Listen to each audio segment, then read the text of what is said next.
What's up, you guys? So I wanted to make a video. Y'all know that I've been dealing with my bike overheating a lot here recently, so I'm going to pull apart the water pump, which is behind this little housing right here, and you're going to need an 8mm socket to take care of the bolts. There's actually 3 bolts. There's one down here, one there, and one there. And then this right here is a drain that you can use to drain the fluid out, at least to the pump. That way you can pull this face off of here.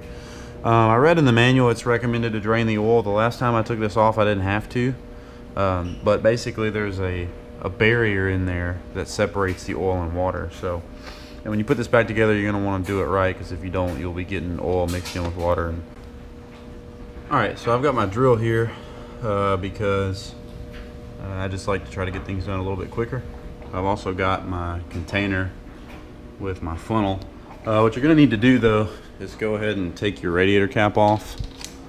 That way you can properly vent this hole down here whenever you open it up.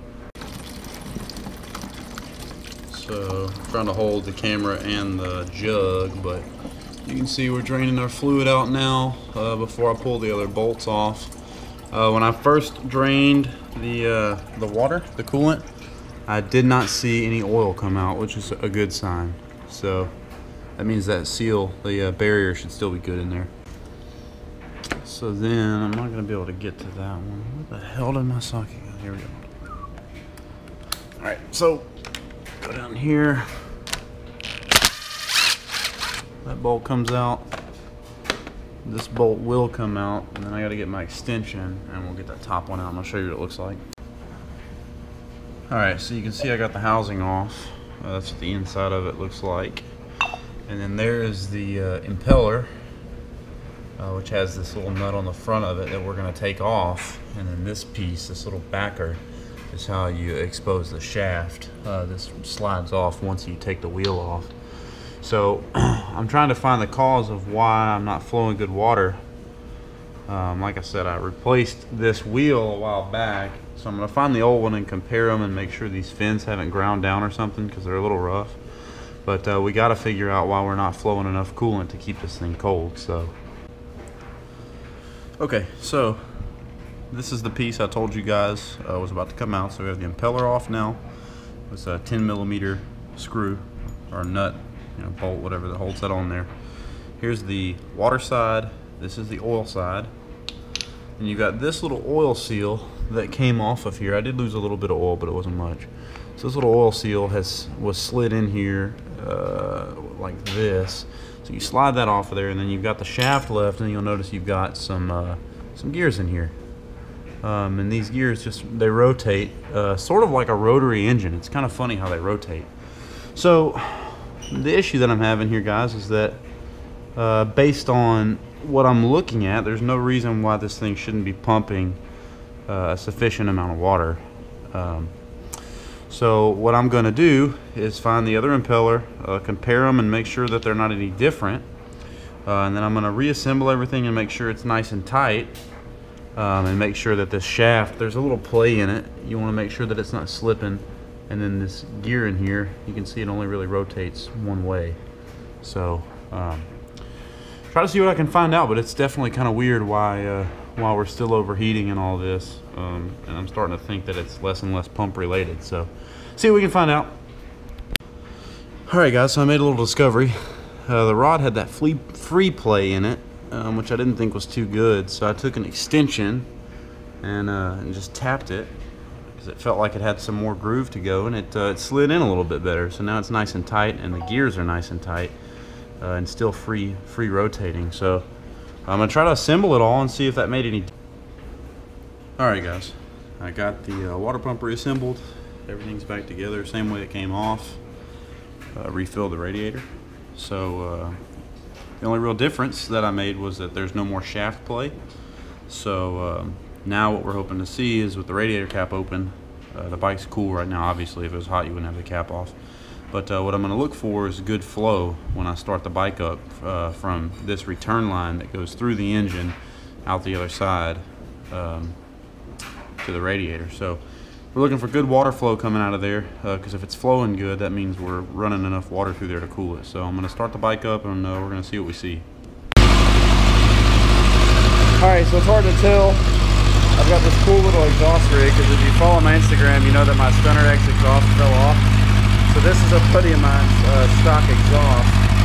Slipped over the end of mine, that way it's not so loud.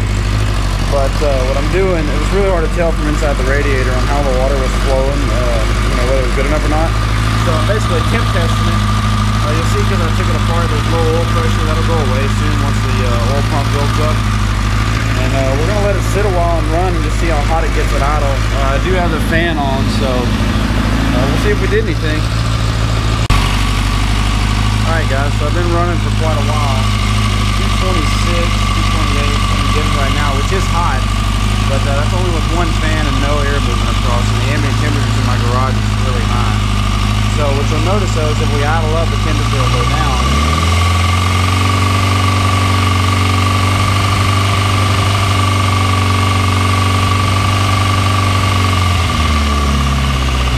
Circulates a little bit more when I idle up, and that's a contribution, but I'm going to let it run a little bit longer and see what the temp gets up to. If you remember when I was in the lot with it overheating, it would quickly get to like, high, or 250, start flashing, so we'll see what it does. Well guys, the bike still got hot. It took it a lot longer, I feel like. And also, this is with me just sitting here idling at, whatever RPM for X amount of time. So with no air moving across the radiator at all, other than the fan. So I did notice that I hear some noises coming through some of these hoses, and it sounds like it's definitely radiator related. So I don't know guys, but this little gem right here might have done something for me, because by having a stock exhaust coupled to this thing, it's a lot quieter, and the cam chain is making a lot of noise, and the tensioner, I don't know if you can see or not, has already ran in pretty far. So I think it's time to change the cam chain, which I've got an extra cam chain or two.